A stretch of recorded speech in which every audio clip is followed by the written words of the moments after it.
அஸ்ஸலாமு அலைக்கும். Welcome to Shala's recipes. இன்றைக்கி நம்ம என்ன ரெசிபி பார்க்க போகிறோம்னா பாலக் கோஃப்தா கறி தாங்க பார்க்க போகிறோம். இது சப்பாத்தி பரோட்டா கூடனா அருமையாக இருக்கும். வாங்க எப்படி செய்யலாம்னு பார்க்கலாம். ஒரு கட்டு பாலாக்கீரையை நான் அந்த மாதிரி சின்ன சின்னதாக கட் பண்ணி வச்சுருக்கேன். இப்போ நமக்கு இது தண்ணி நமக்கு ரிலீஸ் ஆகும். அதனால் ஒரு டீஸ்பூன் உப்பு போட்டு இதை மிக்ஸ் பண்ணி ஒரு ஓரமாக வச்சிடலாம். நமக்கு தண்ணி விட்டு அதை புழிஞ்சு நம்ம எடுக்க போகிறோம். அதனால் இந்த மாதிரி மிக்ஸ் பண்ணி ஓரமாக வச்சுருங்க. இப்போது ஒரு மிக்ஸி ஜாரில் ஒரு வெங்காயம், சின்ன வெங்காயம் தான் கட் பண்ணி சேர்த்துருக்கேன். அதோட 3 பச்சை மிளகா, அது காரத்துக்கு ஏற்ப நீங்கள் அதிகமாகவே சேர்த்துக்கலாம். ஒரு டேபிள் ஸ்பூன் இஞ்சி பூண்டு பேஸ்ட்டு சேர்த்து இந்த மாதிரி கொரவரப்பாக அரைச்சிக்கோங்க, தண்ணி சேர்க்காமல். அதை ஒரு பவுலில் மாற்றிட்டு அதே சாரில் 2 பெரிய தக்காளியை சேர்த்து கட் பண்ணி சேர்த்துருக்கேன். இல்லை 7-8 பாதாம் சேர்த்துக்கோங்க. பாதாம் முந்திரி எது வேணால் சேர்த்துக்கலாம். சேர்த்து இந்த மாதிரி நைஸாக அரைச்சி வச்சுக்கோங்க. பாருங்கள், இப்போ நல்லா தண்ணி விட்டுருச்சு. இப்போ இதை நம்ம பிழிஞ்சு எடுக்க போகிறோம். நம்ம ஸ்டீமரை வச்சு குக் பண்ணுறனால தண்ணி சுத்தமாக இருக்கக்கூடாது. இந்த மாதிரி எல்லாத்தையும் நம்ம பிழிஞ்சு எடுத்துடலாம். சுத்தமாக தண்ணி இருக்கக்கூடாது, அந்தளவுக்கு நல்லா பிழிஞ்சு எடுத்துக்கோங்க. பாருங்கள் தண்ணி எவ்வளோ ரிலீஸ் ஆகிருக்குன்னு. இப்போ இதில் நம்ம வெங்காயம் இஞ்சி பூடெல்லாம் அரைச்சோம் இல்லையா, அதில் ஒரு டேபிள் ஸ்பூன் சேர்த்துக்கோங்க. 1/4 கப் கடலை மாவு கோட்டிங்காக சேர்த்து நல்லா மிக்ஸ் பண்ணிவிட்டு இதை உருண்டை மாதிரி நம்ம இப்போ பிடிக்கணும். அதுக்கு இது ஒரு டோ மாதிரி வரணும். நல்லா கையில் அழுத்தி நல்லா பிசைஞ்சுக்கோங்க. ஒரு டோ மாதிரி வந்துருச்சு. இதை இப்போ சின்ன சின்ன பாலாக நம்ம உருட்ட போகிறோம். இப்போ இதை ஒரு ஸ்டீமரில் வச்சு நம்ம வேக வச்சுக்கலாம். எல்லாத்தையுமே இந்த மாதிரி பாலாக எடுத்து நீங்கள் உள்ளே வச்சுருங்க. கொஞ்சமாக நான் ஆயில் அப்ளை பண்ணியிருக்கேன், ஒட்டினாலும் ஒட்டுன்னு. இப்போ மூடி வச்சிடலாம். ஜஸ்ட் ஒரு 5 நிமிஷம் மூடி வச்சா போதும், நமக்கு இது குக் ஆயிரும்.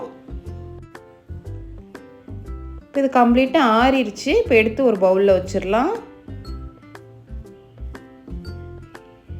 அவ்வளோதாங்க, நமக்கு பாலாக் உருண்டை தயாராகிடுச்சு.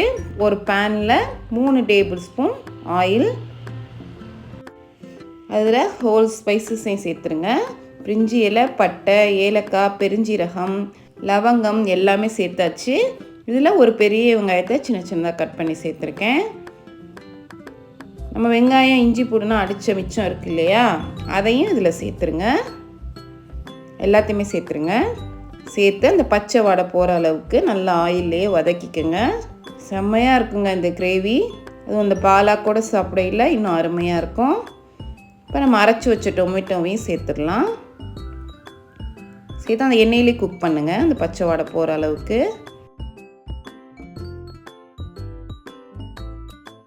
இப்போ நல்லா குக் ஆயிடுச்சு. இப்போ இதுக்கு தேவையான மசாலா நம்ம சேர்த்துடலாம்.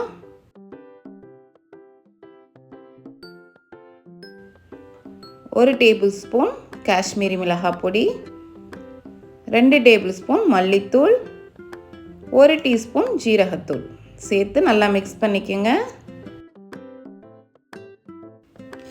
இதில் கொஞ்சம் தண்ணி சேர்த்துக்கலாம். நான் தக்காளி அரைச்ச மிக்ஸி ஜாரில் ஒரு 1/2 கப் தண்ணி சேர்த்து அதையும் சேர்த்துக்கிறேன். மிக்ஸ் பண்ணிக்கோங்க. இப்போ இந்த கிரேவிக்கான உப்பு சேர்த்துடலாம்.